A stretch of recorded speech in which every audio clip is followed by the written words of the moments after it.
Okay, so I had a patient bring in a bunch of their Mounjaro syringes to dispose of, because you get these big bulky things and you get 4 of these in every box for your month's supply. And it's different with the Ozempic, because the Ozempic, has a little clicker to, change the dose, and then it's just a little needle that you put on each time that you swap out. Wegovy, interestingly though, even though it's the same medicine as the Ozempic, the same manufacturer, is like the Mounjaro in that it has single dose, single use syringes. So we've got a pocket knife and we've got some locking pliers, and I wanted to see what the inside of Mounjaro looks like. So right now I'm kind of looking at this little covering here. I don't know if it's like a sticker that we can peel off to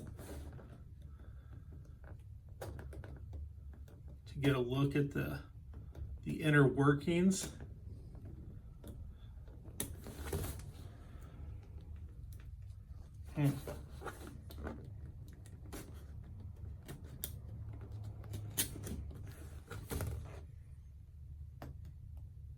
It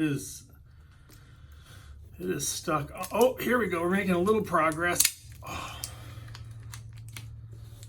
So this is covering the actual needle, which the needle is retracted, but we're gonna try to keep that on so I don't get stuck by it.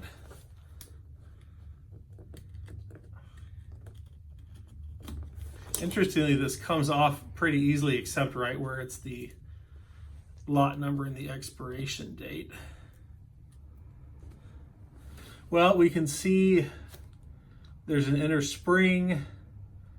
There's the plunger for the syringe. This has already been used, so there's no medicine in here anymore.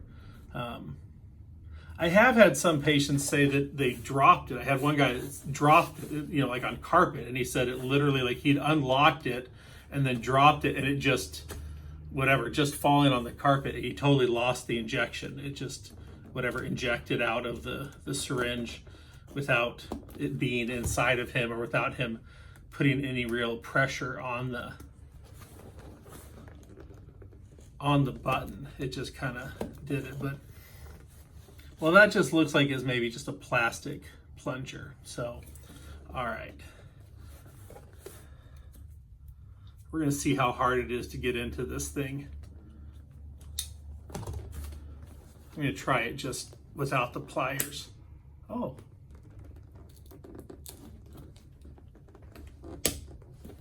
That wasn't hard at all. Yeah, it's just popping out there. That's pretty minimal effort. That's quite a spring. That's much larger than I ever, here I guess we'll give them some branding. You're welcome, Eli Lilly. So that's a much larger spring than I would have anticipated. Oh, here we go. Oh, there's 2 springs in here. I guess one to pull it back because it injects and then it retracts. So there's a little plastic, mechanism just for it to sit in there.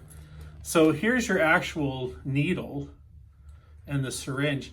Interestingly, normally on a syringe, the plunger is attached to the actual rubber stopper, but since you'll never have to pull this back, that just floats freely. This little retaining clip. Oh, and that just slides right off. So that comes out. So we've got 2 springs, one much larger than I ever would have thought of. And again, one probably is to put it in and the other one's to pull it back. We've got our little activator. But interestingly enough, for this whole large contraption, this is actually the only sharps, and this is glass. That's not plastic. It feels like glass. It doesn't really ding. Let's see. Yeah, absolutely. So they have a glass syringe with a little tiny, it looks like I don't even think that's a 30 gauge needle. It's probably like a 31, maybe even a 32 gauge. That thing's tiny, which is why patients don't really complain about it. But yeah, but this is the only sharps container. So even though we've got this big sharps container of all this stuff, really, that's the only part that needs to go in there. So yeah, if you don't have your own sharps container, you can put it in any type of hard plastic container, like a drink bottle or something, and then drop it off at a sharps collection site. They just want it in a puncture resistant container.